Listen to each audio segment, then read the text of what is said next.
Good evening and welcome. The time is now 7 p.m., 7:03 actually, and I would like to open the public portion of the September 18th, 2024 Richfield Park Board of Education meeting. Let's begin with a salute to the flag.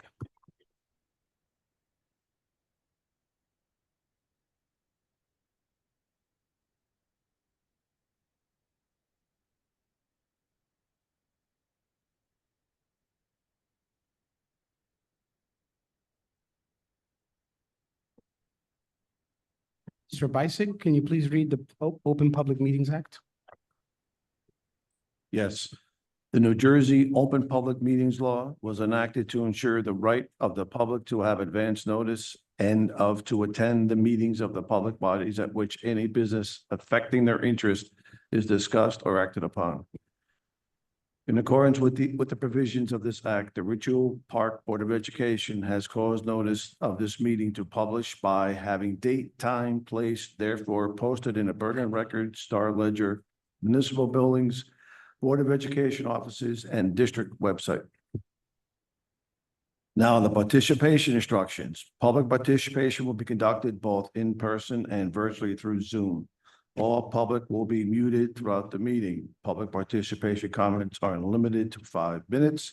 The public will be able to both speak and be seen by the board when participating virtually, telephonically, via Zoom. Individuals participating virtually that wish to make comments during the public participation will need to raise their hand by clicking the blue hand icon at the bottom of their Zoom window. Individuals participating by telephone that wish to make comments during public participation will need to hit *9 on their telephone to raise their hand. The business administrator, board secretary will then unmute individuals one at a time to speak in order that their hand was raised. Thank you, Mr. Bisick. May I please have a roll call? Yes, Mr. Cooney. Present. Ms. Kraft. Here. Mr. Fitros. Ms. McNeil. Absent. Mr. Malou. Absent. Ms. Rodriguez. Here. Ms. Schmidt. Here. Ms. Velez. Here. Ms. Orth. Here. President Martinez. Here, we have quorum. We have no minutes to approve, and we only had one communication from the public. The board received an email about a parent trying to enroll a child in pre-K. When the administration was approached about it, they were already aware and in communication with that parent. We will now move to committee reports. Buildings and Grounds, Trustee Cooney. Good evening, everyone. Buildings and Grounds Committee met on September 9th at 5 p.m. Those present, Dr. Vispignani, Ms. Triglia, Mr. Bisick, Mr. Igu, myself, President Martinez, and Trustee Schmidt. During the discussion, the superintendent reviewed the district goals action plan to keep the committee up to date, including the current process for the ongoing updates for this school year. Superintendent also reviewed the state of the district presentation that you are about to see. We discussed facility updates, Mr. Eagle, Mr. Bisick reviewed the current facility upgrades and ongoing changes. Mr. Eagle reviewed the DOAS project with the following comments. The new rooftop units have been installed and are currently running. We do have a little bit of a problem with one of the pipes, but that is being addressed. The wellness room renovations are completed, and the district was able to actually save money by installing new carpet and painting internally. Plus, the vendor was dragging their feet, so we were able to work with that. The new Scarlet Fitness Center is in the final phase. I actually just got a chance to take a look at that, and it's beautiful work. The high school marquee is currently being ordered and installed shortly. And the high school drainage and speed bump and outdoor learning patio will start shortly. The newly reconditioning of the existing elementary gym floors looks outstanding. And that pretty much wraps up the meeting. The meeting ended at, The meeting ended at approximately 5:30, and we do not have a set meeting, but we will for next month. That concludes the Buildings and Grounds Committee meeting. Thank you. Thank you, Mr. Cooney. Before we move on to policy, Just hit rewind a little bit. We did receive an email from a parent about busing. The administration was again approached about the details of the situation. They were already working on solutions, and I am hopeful that that situation has been rectified or will be rectified soon. Trustee Orth, can I please have policy report? The policy committee met on September 10th at 7 PM. In attendance were Dr. V, Ms. Triglia, Dr. Martinez, Mr. Malul, Ms. Schmidt, and myself. Dr. V provided the district action plan and state of the district presentation. He also shared a preview of this, committee reviewed policy 7510, school use of facilities in light of the newly proposed enrichment program. Decision was made to keep the policy as is. We also discussed policy alert 233, and policies will be moved for either first or second reading. We reviewed bylaw 152, discussion on regarding paper versus oral ballot for president and vice president positions on the board. Decision was made to stay with paper ballots. Trustee Malul questioned whether we should have students who utilize the nature trail sign waivers in light of all the ticks that are there. Dr. V was going to follow up and see what our current policy was in terms of that. Our next meeting will be held on October 8th. Thank you, Trustee Orth. Homeschool Connection and Social Justice, Trustee Rodriguez. The Homeschool Connection Social Justice Pre-K Committee ad hoc will meet tomorrow. No, I'm sorry, September 25th. So Thursday, September 25th. Thank you. Faculty and Programs, Trustee Kraft.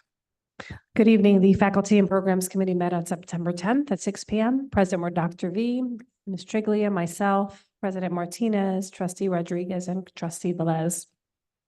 We discussed the 24-25 District Goals Action Plan, as well as a State of the District presentation that Dr. V presented to staff at opening day. We discussed the enrichment program update. I know that policy committee was meeting after our meeting to discuss the use of facilities policy with regard to the enrichment program. We discussed the strength and conditioning coach job description, the status quo of the bus drivers currently in district, and the need for more staff moving forward. We discussed the New Jersey Governor Educator of the Year program that the district is now going to participate in, which will allow not only the principals and teachers, but district stakeholders to participate in selecting a Teacher of the Year. And teachers who are selected for that honor could now apply to be County Teacher of the Year, which is really nice for our staff. We also discussed the counseling department and their new initiative, which is the College Exposure Initiative, with the hope to provide students with a broader exposure to a diverse group of colleges. We're very excited to discuss that. We discussed the district's PDP and mentoring plan, the statement of assurance, which is an annual item that needs to be revised and board approved. Our next meeting is scheduled for October 8th. Thank you, Trustee Kraft. Finance and Insurance, Trustee Orth, please. The Finance Committee met on September 9th at 6 o'clock. Present were Dr. Martinez, Trustee McNeil, Dr. Vespignani, Ms. Triglia, Mr. Bisick, and myself. Dr. V provided the district action plan and the state of the district presentation. Dr. Martinez noted that as a result of new hiring practices and HR policies, we've seen no increase or no additional lawsuits filed this past year. We discussed busing at some length. We currently have 10 buses, but not 10 drivers. Current headcount is 7 full-time drivers who work split shifts and 1 part-time. Overtime is based on traffic and when routes return, and for athletics in some cases. Our busing coordinator is also a driver when necessary. Recommendation to move the part-time driver to full-time was discussed, and additional discussion, read the busing program and appropriate staffing levels. The 23-24 school year audit is in progress. We expect findings by late October. The county requests the mid-year update in December. However, the committee requested Mr. Bisick provide a view of how we actually ended the year versus 24-25 budget to get a comfort level that we planned appropriately. The meeting adjourned at 7 PM and our next meeting is scheduled for October 7th. Thank you, Trustee Orth. And we will move to the Superintendent's report. Dr. Vespignani. Thank you, President Martinez, and good evening to our board and community. Great to be with you here this evening. First, there are no new HIB cases to report. Superintendents must annually report to the District Board of Education at a public meeting by no later than September 30th on high school students awarded or denied diplomas. The total number of students who graduated from the previous year were 221 out of 223, with the two being denied due to not completing requirements. The district is recently been in receipt of our CUSAC results. This is the New Jersey Quality Single Academy Continuum, again commonly referred to as NJQSAC. The Bergen Executive County Superintendent and team conducted a review of our self-assessment on the district performance review to verify the district's compliance within 5 areas of NJQSAC. These 5 areas are instruction and program, fiscal management, governance, operations, and personnel. And based on the review, the school district has been placed on the continuum of NJQSAC with the following placement scores for each year. For instruction and program was 65%, fiscal management 90%, governance 100%, operations 95%, and personnel 82%. It's important to note that the results are based on data that was reviewed from the 22-23 school year. It's also important to note that 80% is considered a passing score. So to conclude, out of those 5 areas, the district received a passing score of over 80% in 4 of them. As a result of not satisfying 80% within the indicator of instruction and program, the regulations require that the district create a district improvement plan, commonly referred to as a DIP or DIP, to address the non-compliant areas. So as a result, the board and community should anticipate that DIP being presented on the October 16th board meeting. And then we'll be following up with our reps from the county office to demonstrate improved practices within instruction and program. And we're 100% confident that we'll be able to attain that. So we're looking forward to that process moving forward. And, you know, again, we have already put in measures that I believe will assist in satisfying this.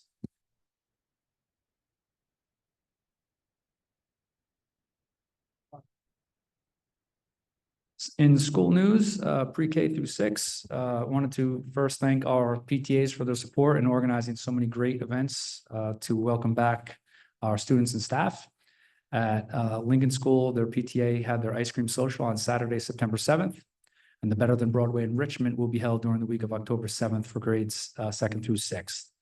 At Roosevelt, the school PTA kicked off the school year with encouraging signs for the students and staff for the first week of school.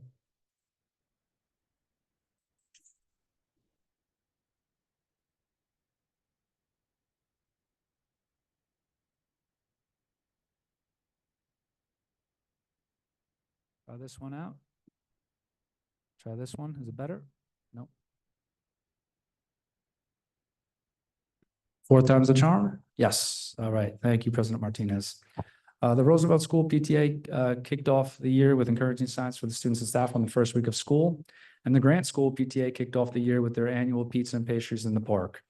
Families enjoyed getting to know one another, and we appreciate that support from the PTA. So continue to look for upcoming dates for events such as Picture Day and book fairs in our elementary schools. And please consider joining your child's school PTA, as it will further support all members of the school community. At the junior senior high school, the new initiatives for student IDs and no phones visible has gone exceedingly well and compliance is high. Both students and staff have reported feeling positive about the removal of distractions in the classroom, and the student IDs continued from the elementary schools maintains the importance of best practices within security. Overall, the launch to the new school year went very, very well. Very excited to have all of our staff and students back, and everyone's really hit the ground running. So it's been great as Ms. Trigley and I have started to tour our schools and greet our staff and students to welcome them back. Wanted to note a few items that are on the agenda. Trustee Kraft had noted the strength and conditioning sidebar and job description. This will further enhance our new Scarlet Strong Training Center. So pending board approval this evening, we're excited to be able to add this through the sidebar to be able to hire an additional coach for this training center. I also wanted to highlight, again, noted in the faculty and program committee report, that we have an exciting new opportunity for our pre-K through 6th grade students by way of a new enrichment program provided through a partnership with Little Scholars. Again, this exciting new opportunity will enable our students to participate in a variety of courses after school, beginning on October 7th, with the goal being exposure to different learning activities. At each of our back-to-school nights in our elementary schools, with the first one being tomorrow at Grant, and then the following week on Tuesday and Thursday at Roosevelt and Lincoln respectively. We'll have a table set up so that a representative from Little Scholars will be there to provide some additional information and on-the-spot registration. And we'll also be sending some flyers home to be able to promote this exciting new opportunity. I wanted to welcome two new student reps for the report. This evening, we have Juliana and Idelis. So welcome, and we'll turn it over to you. Thank you. Good evening. My name is Juliana Gonzalez, and I am student body treasurer. I'm Idelis Remigio, and I'm the student body secretary. We're off to a great start this school year. Our student government is getting ready to elect new 7th and 9th grade officers.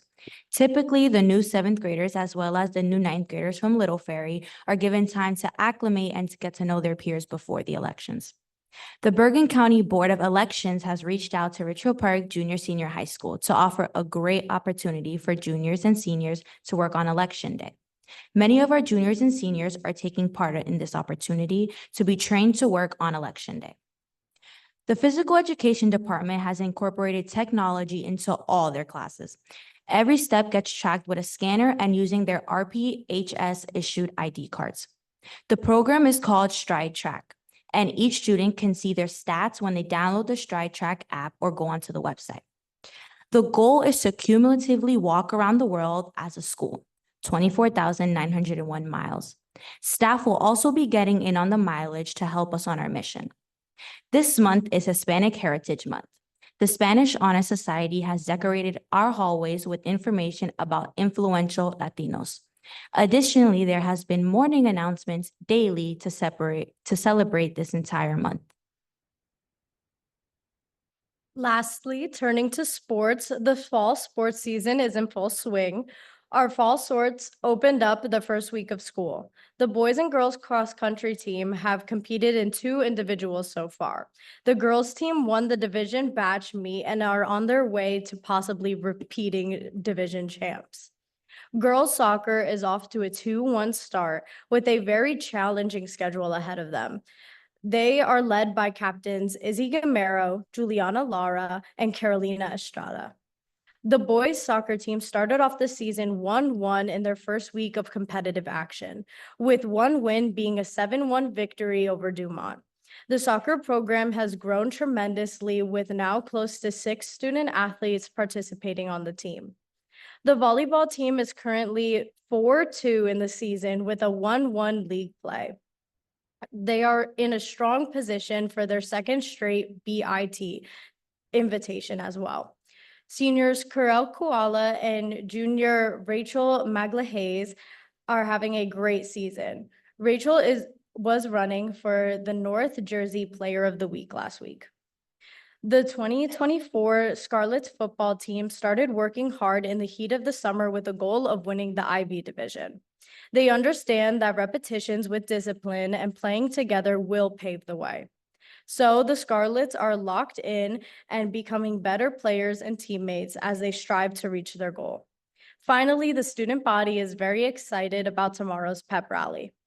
This is a great event where the school gets to demonstrate its pride. Thank you.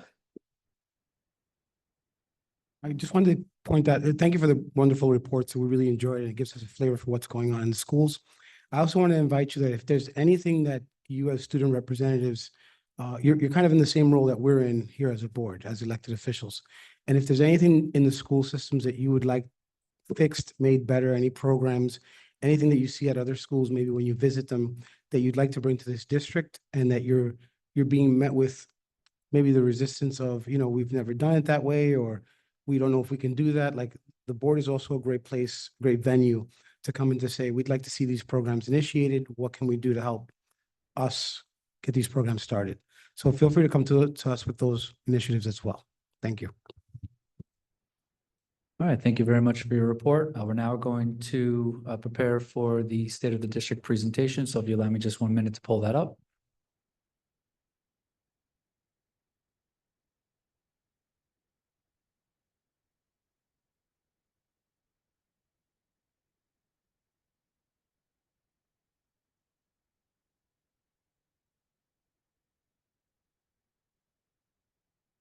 I'll ask board members to write down any questions you have for the presentation until the end.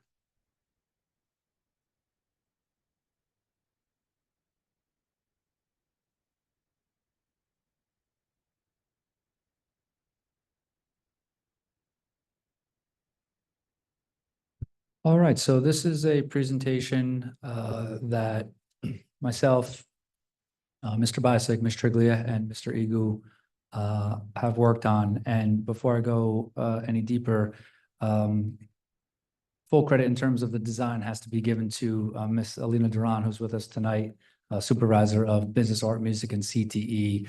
The platform that we're using is Canva, and I've used that before for various newsletters, but the detail and the way that it's designed, I wish I had the skill set that she has. So thank you, Ms. Duran, for pulling this together and for your contributions.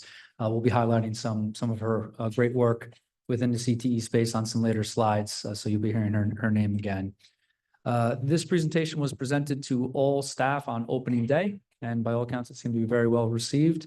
Essentially what we're doing here is we just wanted to pause and kind of reflect on, some of the great progress that we made last year and some of the new programs that we're implementing this year. It's important to kind of slow things down and take a look back and get a sense as to where we're at as a district. And, I think this is a really exciting time, and we're in a really good position this year to do some wonderful things for our students. The board and community may recall. Okay, got it. May recall that on the last agenda, the 3 district goals were approved by the board, which have now been posted on the district website.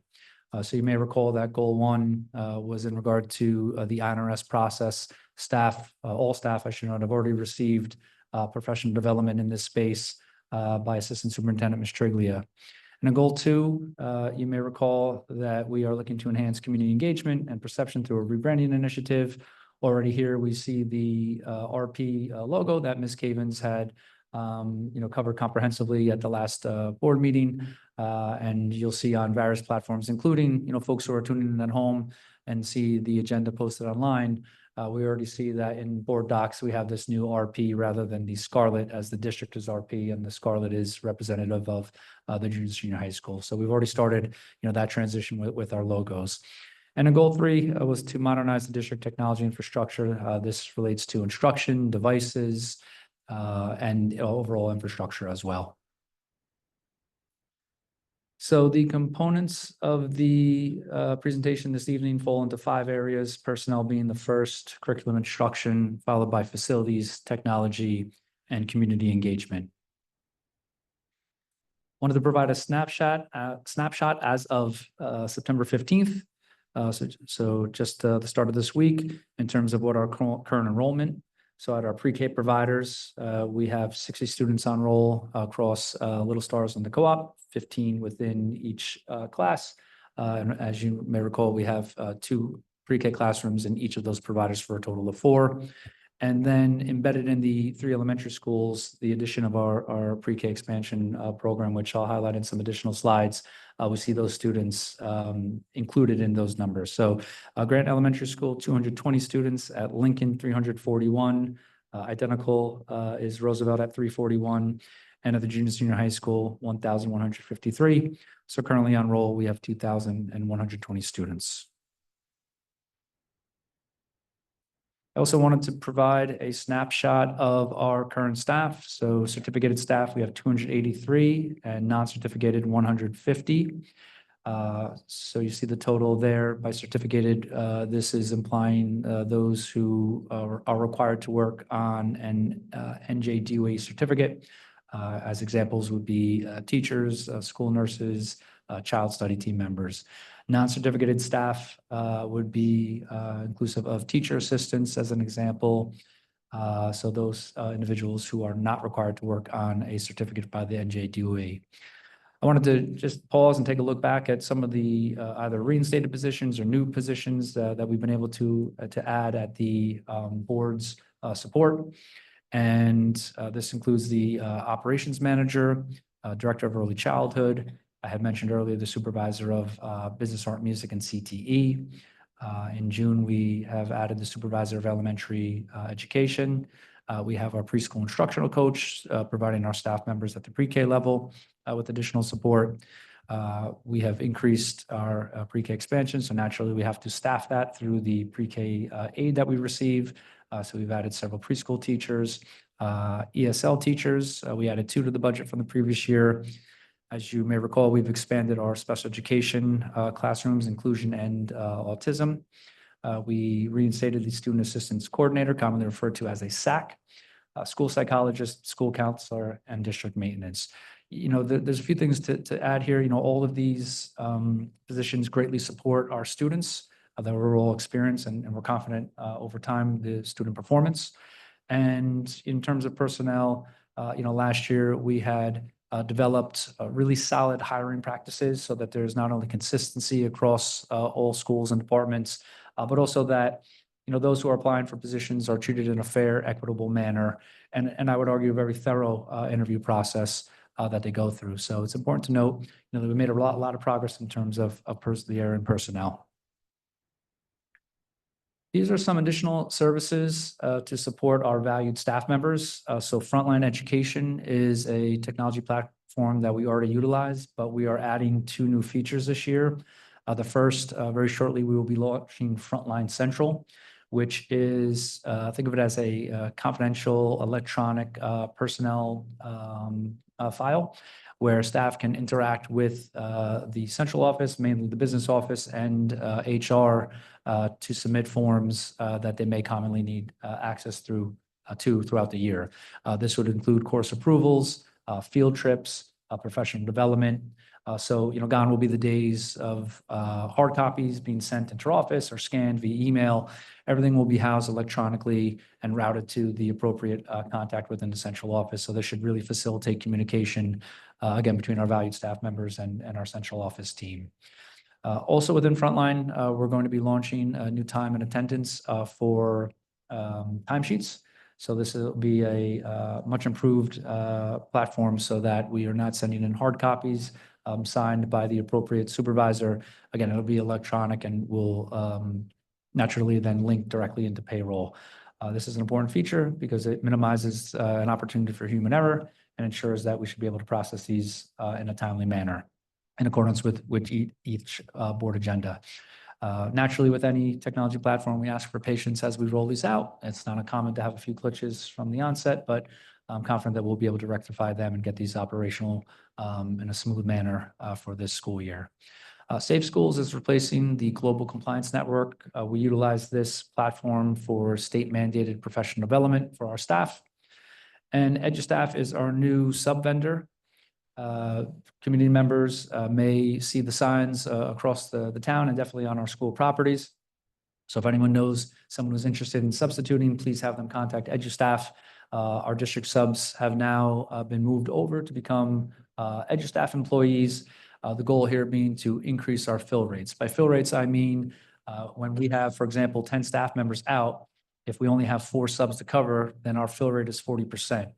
The idea here is to have a professional vendor such as EduStaff assist in recruiting subs within the area, which they've already started to do, so that we can see our fill rates potentially as high as 80%. In other words, 8 out of the 10 positions filled when a staff member who requires a sub is absent. So EduStaff is holding twice per month recruiting sessions and onboarding sessions at our new central office location. So again, we encourage folks who may know someone who wants to sub to come on out and go through the process with EduStaff. I'm positive it'll be a great experience for them.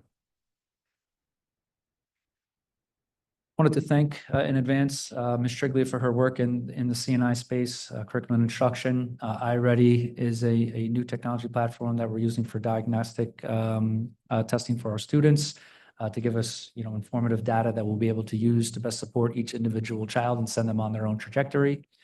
I had mentioned interventional referral services as one of our district goals. This is very much connected to the instruction and program deficiency that I had noted as part of the QSAC review. So, already putting this in motion as one of our district goals and providing professional development, is a good start. Atlas Curriculum Management System, you'll see in some additional slides, some of the curriculum writing that went on over the summer, but this is a new centralized location where all staff members can access the curriculum. Professional development, we're in a much better place. We had a successful launch to the school year where we had 2 full days of PD, followed by 2 half days of professional development for our staff. We were able to really schedule some meaningful and important professional development opportunities. And we're in a good position now for the balance of the year to have that PD planned out. We have provided strong training for both our administrators and our staff. Strong is the evaluation platform that we use for all of our observations and evaluations. And we have a revitalized CTE program, which I'll comment on in a few slides here. So the next 3 slides, for the first time in potentially RP history, or if not, absolutely what I've been told in a long time, we had staff members gathering over the summer months, collaboratively working to improve our curriculum. So special thank you to the supervisors who wrote and guided curriculum over the summer months. You see them listed here. And on the next 2 slides, we see all of our staff members who also participated. And again, you see the pictures of them collaborating rather than working on this remotely, individually. We felt it was really important to have folks in the same room, having deep, meaningful conversations and writing the curriculum, which is really great. So we see some additional staff members here. And again, just a big thank you to all of those who were able to participate that over the summer months. So the next 2 slides, I'll highlight some of the growth and progress within our CTE. It was a board focus and one that I shared when I first arrived here. And with the addition of the supervisor of BAM and CTE, Mr. Ron, it's clear that she's hit the ground running and has made some already big steps in terms of, the progress that we've made here. Rather than, read through each bullet point here, just kind of capture, the way that this slide is broken down. In the first section, some of the preliminary work that went into it. And you see in the next 2 sections where we're exploring other options and the implement and build, these are some of the next steps that are either in motion or that we're looking to accomplish as we breathe some life into this very important program for our students. For those who are unfamiliar with career and technical education, think of it as alternative pathways not necessarily all students being directed into the college route. Some are interested in trade schools and career and technical areas. So it's really important from an exposure standpoint that we have these embedded within our course offerings here at the junior senior high school. Something that we're really proud of and something that we are launching this year is the Chirp Cafe. You see the term acronym WBL, which is for work-based learning. So here, Mr. Ron has provided a breakdown of the next 4 marking periods in terms of what we're looking to accomplish with this cafe. We do have the cart. In fact, it was featured at our junior senior high school back to school night last night in the hallway. So folks had an opportunity to see it, and you see a picture of it there. And essentially what we have here is a partnership between our business students and our culinary students to develop a bit of a business to be able to sell baked goods and other goods and certainly coffee. So we see it mapped out here, and we're anticipating and we're hopeful by marking period 3 or 4 that we'll have some student reps selling coffee even here at our board meetings. So this is a really great initiative, some great progress. It's important to note that work-based learning is a requirement of career and technical education programs. So not only does it satisfy that requirement, but it's also a great opportunity to bring 2 different sets of students in business and culinary to come together to develop a plan and get some real exposure to what this type of work may entail. Moving on to facility upgrades and expansion. Thank you to Mr. Bisig and Mr. Igu for all of their work in this area, which has been significant. First, as you know, we have a new central office location at 65 Challenger Road, Suite 360. So on the left, we see in the upper left-hand corner, the new RP logo that is outside of our new office. I wanted to demonstrate here what the sign looks like outside of 65 Challenger. We tried awfully hard to get this in red, but unfortunately, being that all organizations who take office at 65 Challenger. They're color coded as blue, but we did make an attempt at that. And then we see in the bottom there, a picture of our central office staff who are now located in this new office building. This is directly connected to the second bullet point, the special education program expansion. Specifically, this is in regard to expanding at Lincoln Elementary School 2 new autism classrooms.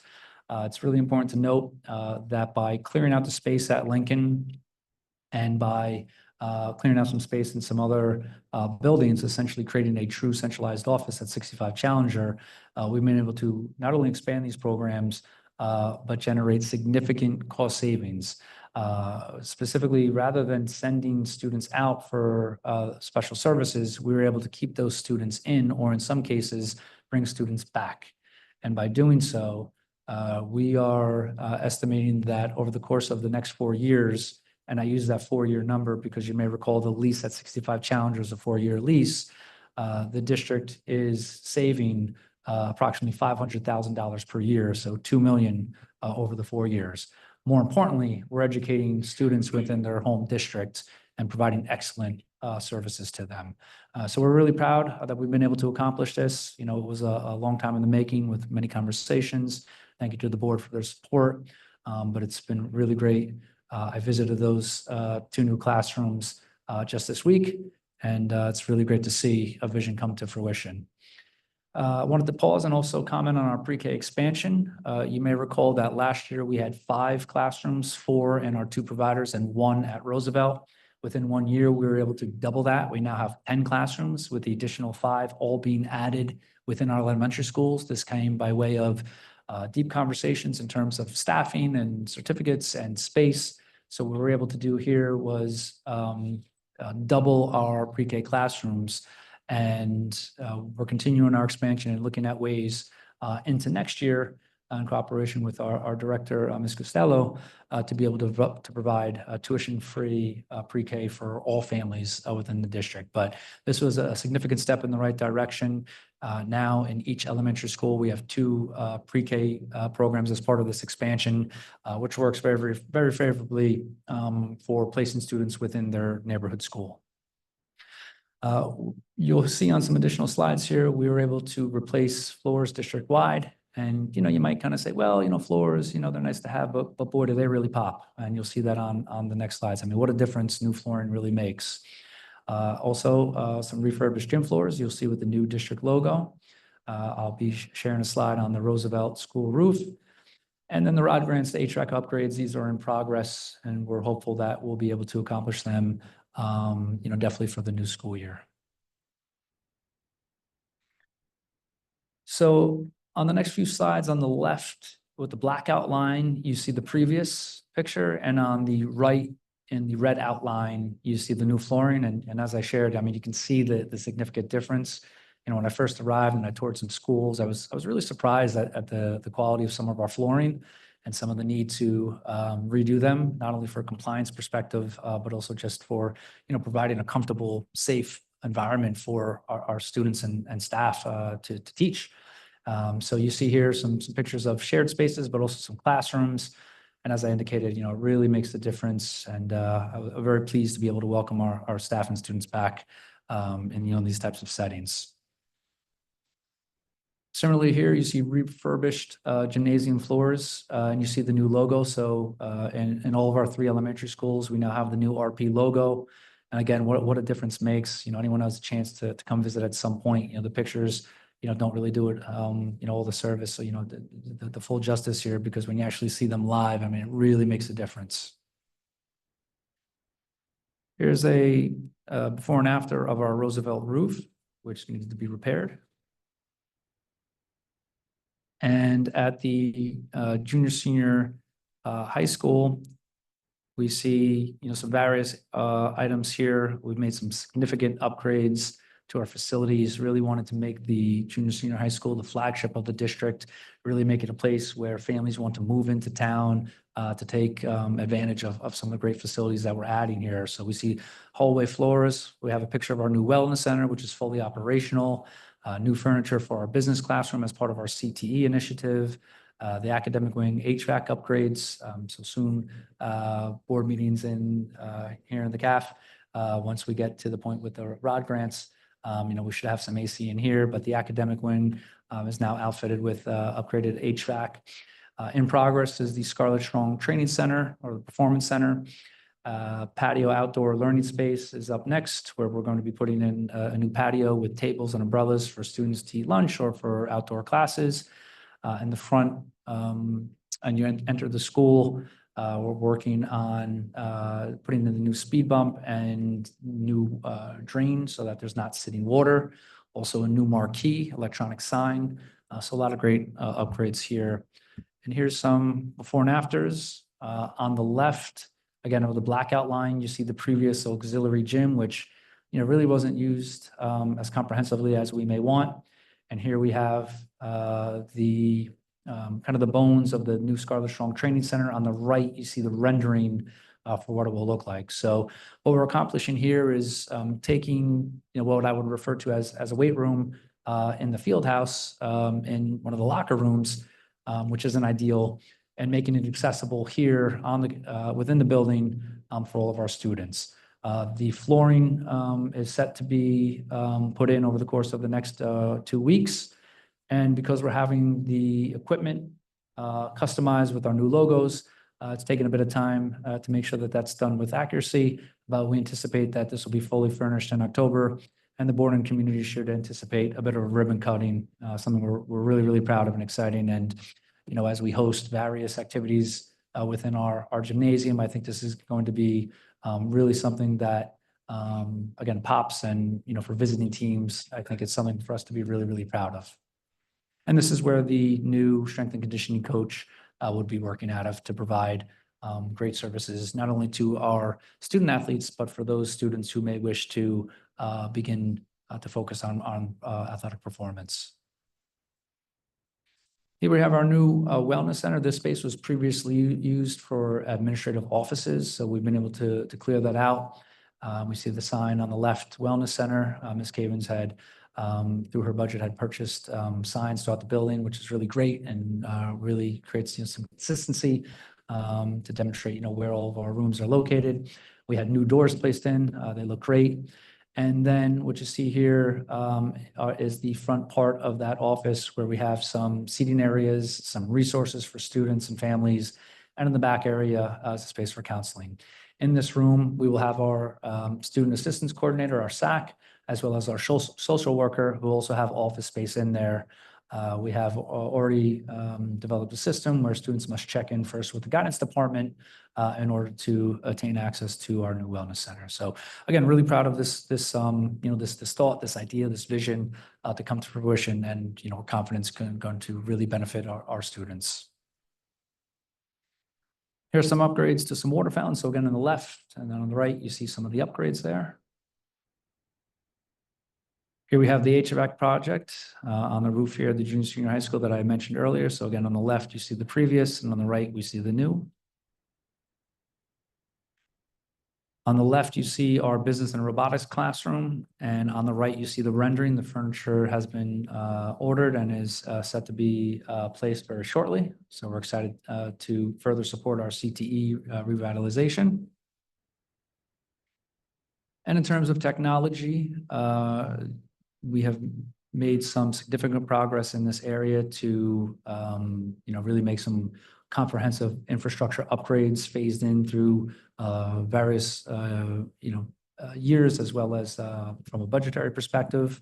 And the district has moved towards a one-to-one initiative, grades pre-K through 3, with iPads for pre-K and K, new Chromebooks, 2nd to 4th grade, and developing a technology plan as one of our district goals to ensure that we're on a solid cycle in terms of how we're purchasing and maintaining the life of these devices. So thank you to our tech team who we have here this evening under Mr. Igu's leadership.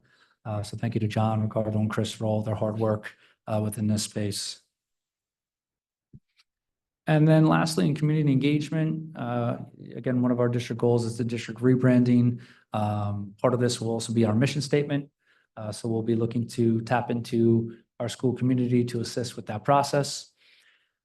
Trustee Rodriguez had mentioned our Home and School Connection Committee under the Ad hoc Community Relations Committee. We'll be meeting this upcoming Thursday, a week from tomorrow, to lay out our plan for our Parent Guardian Academy events. You may recall that we had 3 events last year, something we were really proud of, and we're looking to enhance that and make it really a beneficial program for our students and their families. Our Early Childhood Advisory Council is back up and running, which is great, to contribute to the success of our expansion of our pre-K program. It's important to note that this year we are using Pay Schools for our free and reduced lunch application. A school messenger alert went out to all families, so we are no longer using Genesis as our technology platform. We're now using Pay Schools. It's also important to note that Pay Schools can be used by our families to maintain their students' cafeteria balance or their child's cafeteria balance. So, we're going to continue to kind of roll this out. We're going to have some booths set up at our back to school nights. I know last night, Ms. Cavens had a QR code, so families could scan it upon entrance. And if anyone is in needing of assistance, please reach out to Mr. Bisek's administrative assistant, Ms. Stephanie Takic, who would be happy to provide some assistance. And if there's anyone who needs assistance with translations, apart from Pay Schools being translated, I believe, into over 130 languages, we'd be happy to assist as needed. We're also looking to further our partnership with the Board of Commissioners and the municipality. Mr. Ron and I actually attended the most recent caucus to share some of our progress in CTE and some ideas as part of our rebranding. And we've also been engaging with the Chamber of Commerce to also further our CTE programs and to generate some support. And again, you see some pictures here of some of the events from last year.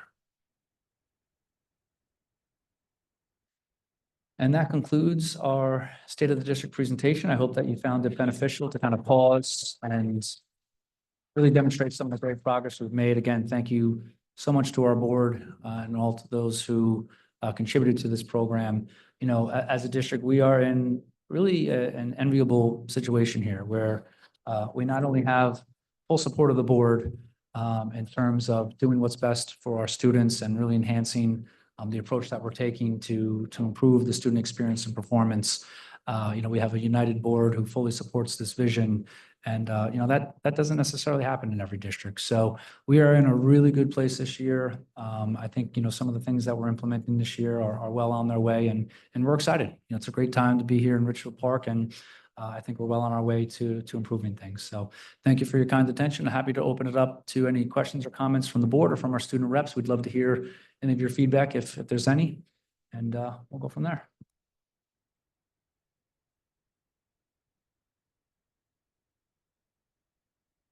I guess I'll start. I have a couple of questions. With the curriculum writing, curriculum is now in a centralized location? Will parents have access to that?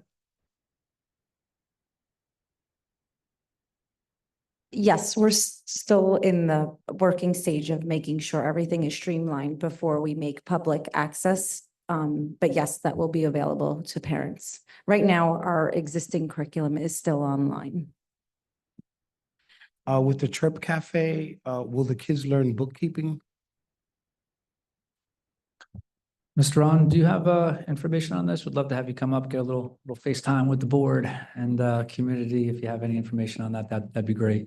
I know they'll be selling things, but will they also learn the background, the bookkeeping and purchasing? Yeah, so there will be 2 aspects to the Chirp Cafe. The students in the business class will be doing all of the back end management that you would do just for running a business. So the bookkeeping will be incorporated into that in their class, and also in a little bit of outside class as they can be available during the Chirp Cafe while it's running. And then the culinary students are going to be doing the front and back end, like the restaurant portion of that. So it will be twofold. Thank you. I have a couple more questions. What's going to happen with the Central Avenue building? What's the plan for there now that it's been vacated? Yep, thanks for that. Right now, since we were able to remove everyone from that location, our next steps are to tap the expertise of our architect of record to provide us with some ideas in terms of how we can best utilize that space. So again, we'll rely and lean on our architects to provide us with guidance as to how we can best utilize it moving forward. So that is forthcoming. Yeah, I just have two more. One is, Mr. Bicek, would you be able to estimate what percentage of our classrooms do not have air conditioning at this point? At this point in time, I'd have to take an assessment of what's not air conditioned and get back to you on that. Thank you. And the last question is the training center. The training center is, I know it's going to be for the athletes from the teams. And I know that you're going to use it as a gym rotation. So it'll be open to everyone. In the past, what are the complaints of the, what's it called, the one up the hill? The current training center that we have, that it wasn't female friendly, the weights were not adequate. Is that going to be corrected in the new facility? Yes, absolutely. That was really the impetus, making this accessible for all of our students. And, being that it'll be brand new equipment that's been designed in a manner, for any student, not necessarily just our student athletes, but any student who wanted to participate. And now under the direction and guidance of a trained professional with the appropriate certification as a strength and conditioning coach. Those are all the questions I have. Sorry. I have a question about the flooring. How many floors were replaced in the elementary schools? And is there a plan moving forward to replace all of the flooring, or is it on an as-need basis? Thank you for that question, Trustee Kraft. I'd like to have a conversation with Mr. Egu in terms of, the specifics on that, and I'd be happy to report back out so that the board and the community has, some more specific numbers in terms of that. But I know Mr. Egu is intent to continue replacing some of those floors.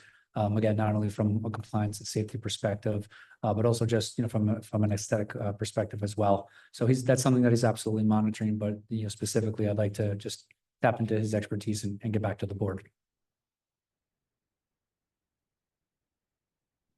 I have a question. I know we're in the rebranding phase of things, changing the logo. And I just was wondering if there are plans in the works to update the district website, particularly the homepage.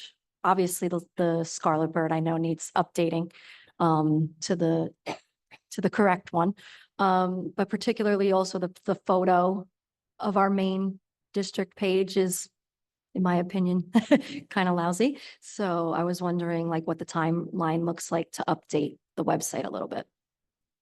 Thank you, Trustee Schmidt. So I had shared through the committee structure this last round, the district goals action plan, which outlines all the major activities, and the board will see within the second goal, one of the major activities is to begin reviewing options for the website.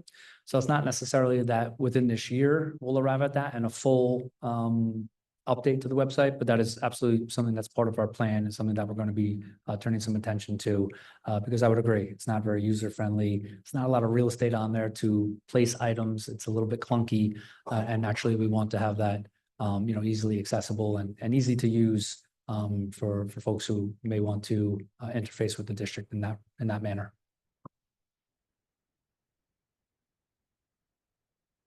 I just had one question about 98 Central. So when you said about the building and the architects, just to expand upon that, are you talking about the existing building, or is that just expand upon that, or are you talking about knocking down the building, or just looking to have the architects see what you could do with the existing building itself?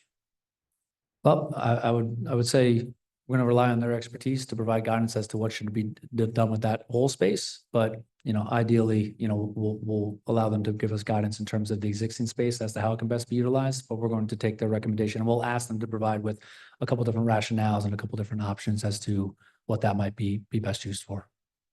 Okay, thanks. You're welcome. Any other questions? I don't have a question. I just have a comment that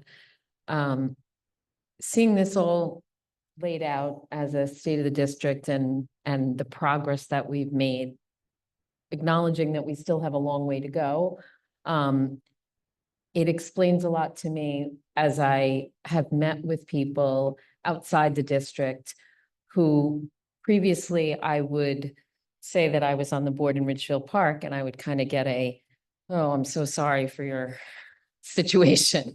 And lately, that tone has completely turned around, and I've been complimented on the amazing job that is the amazing change that's going on in Ridgefield Park, and finally starting to feel a little bit more of that Scarlet pride coming back. So I'm so happy to see this all laid out and to see the progress that we're making, because sometimes when you're going through it daily, you don't really see how much change has happened. So thank you very much. I'll piggyback on that a little bit since you stole most of my thunder there. But I'll thank, not just the board and the community, elections matter. And so I thank the community and the board, but also the administration, new and existing, the teachers, of course, and for being flexible while we made all these changes, and for being flexible going forward with all the changes that are coming. So that's the only thing that I'll add to your wonderful statement. Thank you. And do we have a comment from our student reps? Yes, we wanted to say thank you to the board for continuing to improve our schools. As students, we see everything firsthand. And so coming back year by year and seeing the school grow in different ways that we couldn't even imagine, we just want to express our gratitude. We love every new thing that's coming, specifically the wellness center. We believe that it is something that is very heavily needed within the school, as well as the fitness center and every other improvement to the building. We want to thank you for that. Thank you very much for your comments. You're hearing from our students. We're really proud of that. So thank you. I just want to say, even though it's my last year, my sister's coming in the 7th grade, so I'm glad that she has plenty of years to see everything that's gonna come. All right.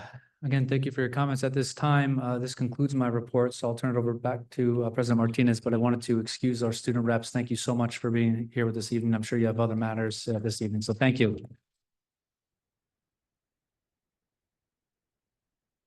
And perfectly timed, one of the people that I forgot to thank as well as the state monitor and the state in general. Our district was in pretty bad shape 10 years ago. And it hasn't been an easy ride having the state here, but just wanted to thank the state for, as a citizen, thank the state for their involvement in getting Ridgefield Park back up to our feet. And with that, I will hand over the mic to Mr. Egan.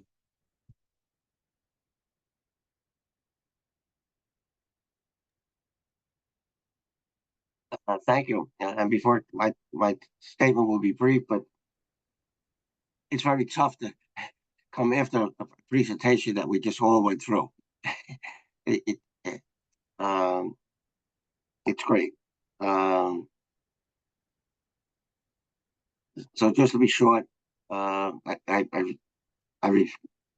reviewed the agenda and the recommendations for that have been made by the superintendent. I support them and fully I'm happy about them. And my official statement also is that the district has sufficient funds to go through this year and not go into deficit again. And I've only been here as the monitor for a shorter period of time, but and I'm also connected with other districts, have been in other districts. And I can just honestly say that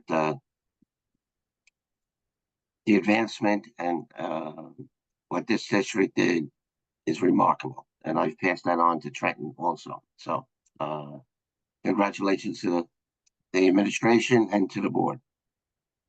Thank you. That ends my report.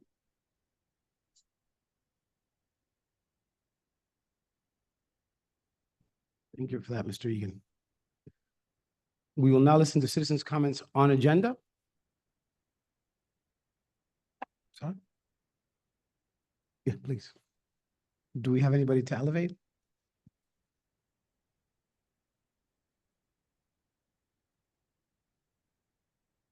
Thank you, Mr. Cooney. We have no one present. Do we have any hands raised?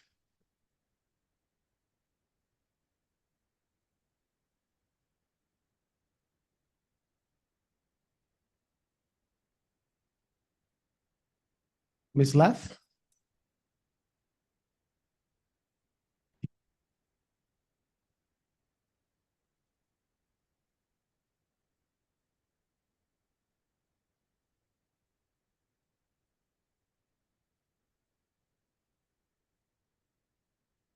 Ms. Leth, if you were interested in making a comment, please raise your hand again.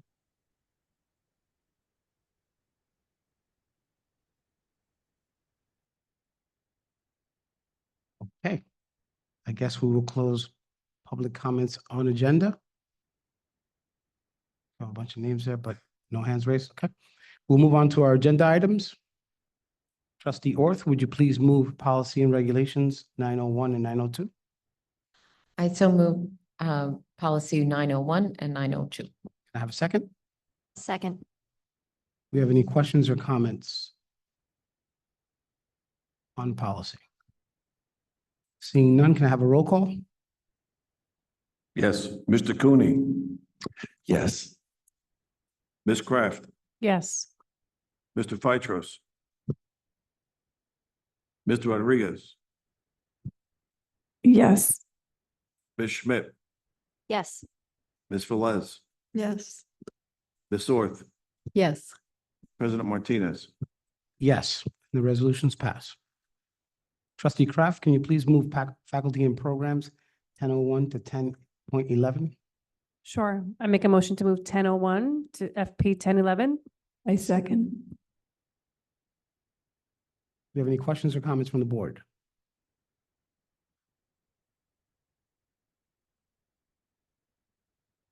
Okay, can I have a roll call? Yes. Mr. Cooney, Yes. Ms. Kraft, Yes. Mr. Phytros, Ms. Rodriguez, Yes. Ms. Schmidt, Yes. Ms. Velez, Yes. Ms. Orth, Yes. President Martinez. Yes, and the resolutions all pass. Trustee Orth, can you please move finance and insurance 1201 to 1215? I so move finance and insurance 12 through 1215. Second. Any questions or comments on finance and insurance? Seeing none, can I have a roll call? Yes. Mr. Cooney, Yes. Ms. Kraft, Yes. Mr. Phytros, Ms. Rodriguez, Yes, to all abstention, 1201.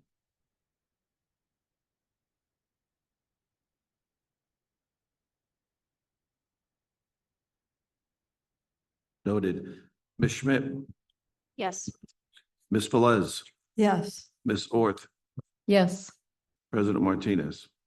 Yes, and the resolutions pass. Trustee Kraft, can you please move consent agenda 1301? I make a motion to move 1301. Second. Any questions or comments on consent agenda? Seeing none, can I have a roll call? Yes. Mr. Cooney, Yes. Ms. Kraft, Yes. Mr. Phytros, Ms. Rodriguez, Yes. Ms. Schmidt, Yes. Ms. Velez, Yes. Ms. Orth, Yes. President Martinez. Yes, and the resolution passes.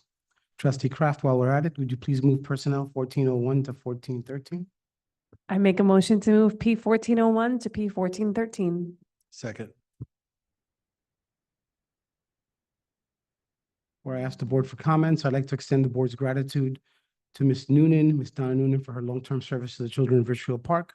Good luck and many blessings in all your next endeavors. She probably knows every kid in this town.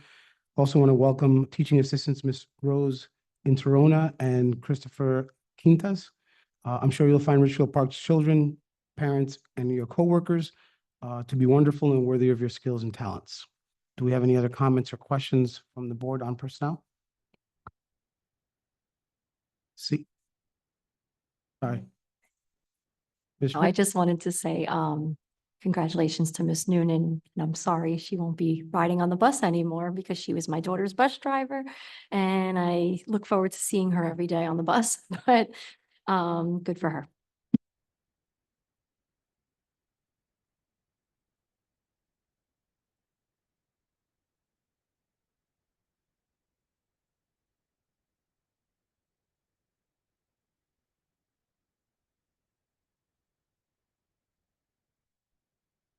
Thank you. I did have a question. Thank you for reminding me that I had the question on 1403, which is the board granting the superintendent permission to make certain personnel and other decisions in between meetings.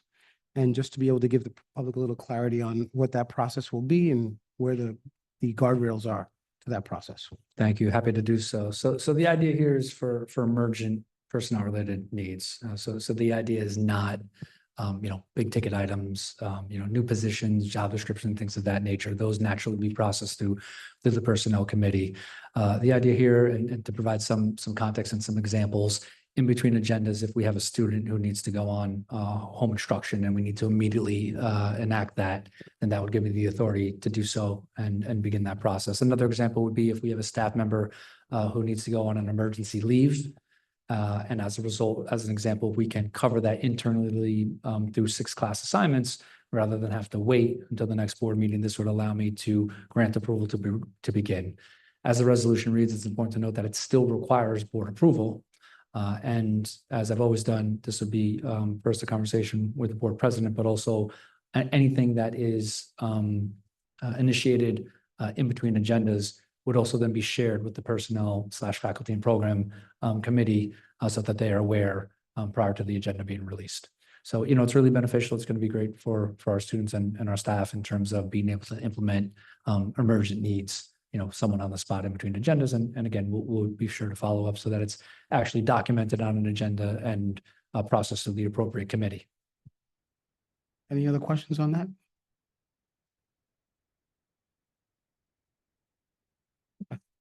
Okay, can I please have a roll call? Thank you. Yes, Mr. Cooney, Yes. Ms. Kraft, Yes. Mr. Phytros, Ms. Rodriguez, Yes. Ms. Schmidt, Yes. Ms. Velez, Yes. Ms. Orth, Yes. President Martinez. Yes, and the resolutions pass. We will now listen to citizens' comments off agenda. And again, I would ask that we keep to the generous 5-minute limit, ask specific questions, and allow the board and superintendent time to research and answer questions we cannot answer tonight. Thank you, Mr. Cooney. Very thorough. Do we have anyone to elevate who is at home?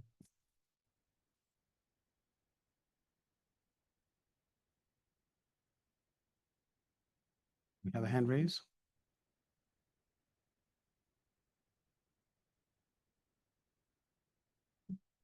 Yeah. Hello? Hi, Ms. Nagel? Yes. Hi, we're listening. Hi. So at the last board meeting, it was brought up and there was a great presentation by Principal Cavens about the school mascot and its history and how it was going to now be changed. Since then, it's been brought to my attention that being changed, in fact, means doing away with it altogether. I know myself and a bunch of people that have students there or have attended the school. I don't think they want to see that happen. So I was just curious if that was the plan. We don't have anybody else to elevate, right? Okay, so I'll let the superintendent answer that question. Thank you, Ms. Nagel, for that question, and I'd be happy to connect, via phone call if you have, anything additional that you think of hereafter. But the short answer is no. That's not the intent at all. What we heard in that presentation is that we are keeping the 2 logos that are already in use. And by 2 logos, I mean 1, the RP intertwined logo that is in red, which is an existing logo. But we've seen many variations of it across the district. So the idea is to consolidate into that one that's being utilized further. The idea here is to ensure that we are utilizing the scarlet bird for purposes only related to the junior senior high school. In other words, some of our technology platforms have the scarlet bird on them, but the district is Richfield Park, the RP logo. The junior senior high school is the same, but also utilizes the scarlet as their mascot. At present, if you were to walk into this building now, you would see at least 3 or 4 different scarlets being utilized. We're using one of them that is currently in use. And the reason why that one was selected, as well as the RP, because based upon the very thorough presentation that Ms.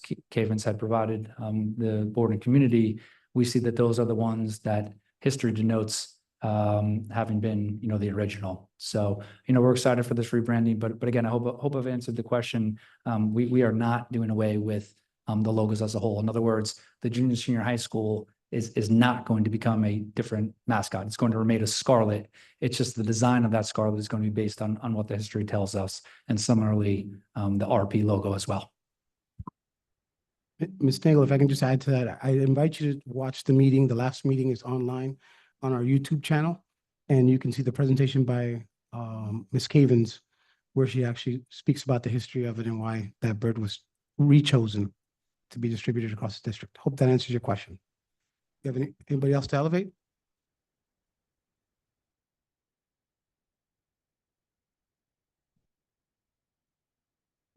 I do have, Yes. No, you. Nick. so, talk a little bit about busing for a second.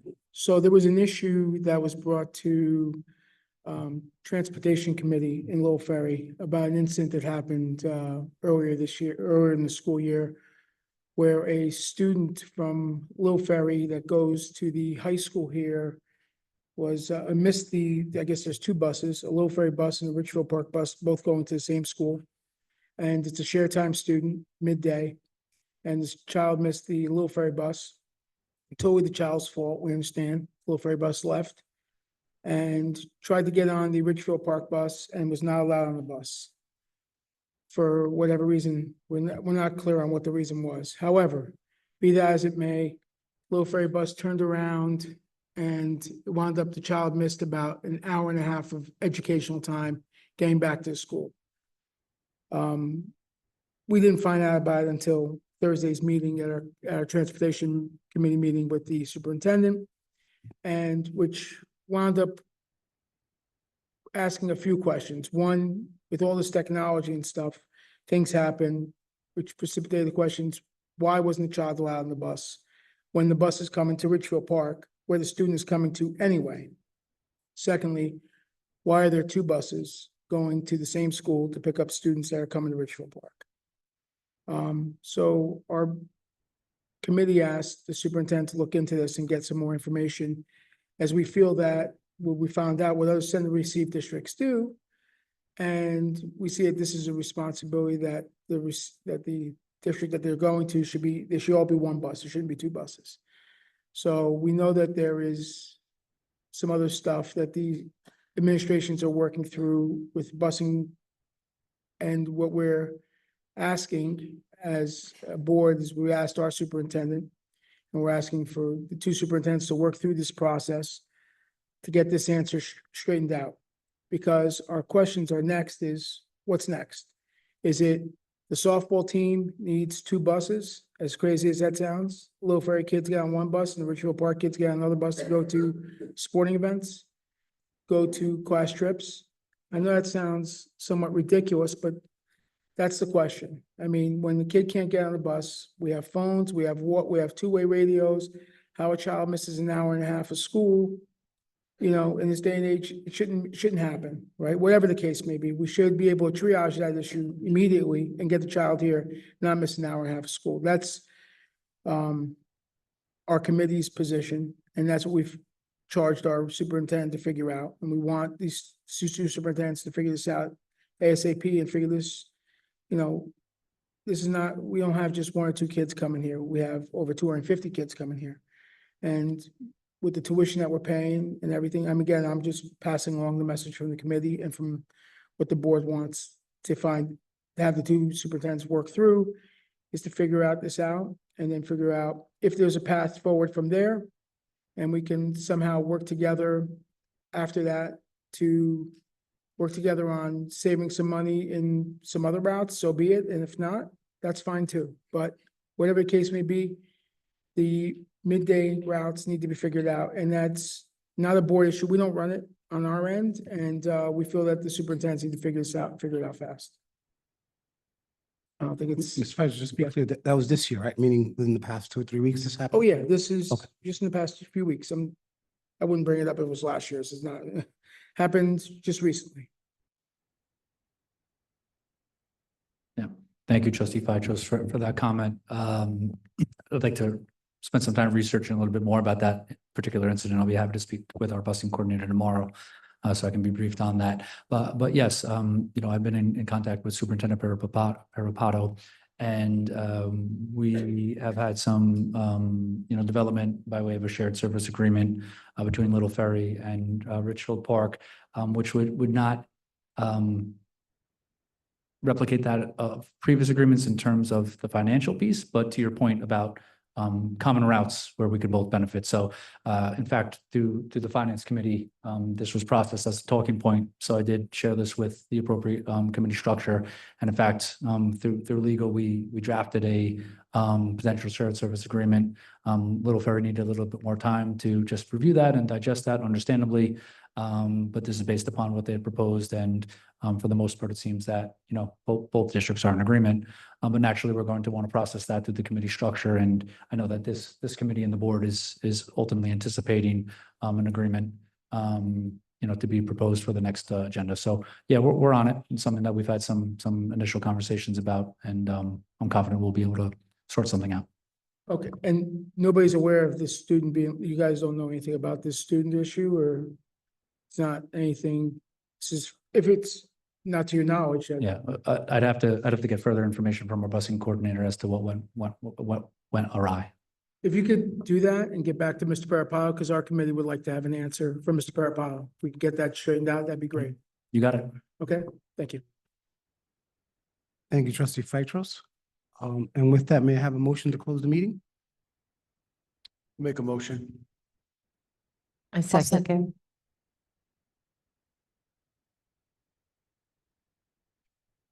I'm assuming all are in favor. Good night, everybody. Thank you for coming, and have a good night.